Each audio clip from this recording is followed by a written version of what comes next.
சங்கீதம் 61 இரண்டாவது வசனம் சொல்லுகிறது, என் இருதயம் தொய்யும் போது பூமியின் கடையாந்திரத்தில் இருந்து உம்மை நோக்கி கூப்பிடுவேன். எனக்கு எட்டாத உயரமான கண்மலையில் என்னை கொண்டு போய் விடும் என்று சொல்லி. ஆமேன். இந்த காலை வேளையிலும் கூட நாமும் தேவனிடத்தில் இப்படிப்பட்ட ஒரு விண்ணப்பத்தை நாம் வைப்போம்மா.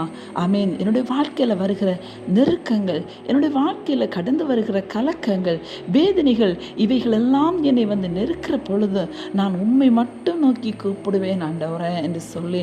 ஆமேன். இந்த உலகத்தில் அநேக நேரங்களில் நமக்கு வருகிற பிரச்சனைகளில் எல்லாம் நான் கர்த்தரை நோக்கி கூப்பிடாமல், ஆமேன், உலகத்தில் உள்ள எல்லாரையும் நம்ம நோக்கி பார்க்கிறது நிமித்தமாக நமக்கு வேதனைகள் கூடிக்கொண்டிருக்கலாம். இந்த நாளில் ஆமேன், கர்த்தருடைய சமூகத்தில் நாம் கடந்து வந்திருக்கிற, ஆமேன், கர்த்தருடைய பிள்ளைகளாக இருக்கிற நாம் ஒவ்வொருவரும் கர்த்தரை நோக்கி நாம் கூப்பிடுவோம்.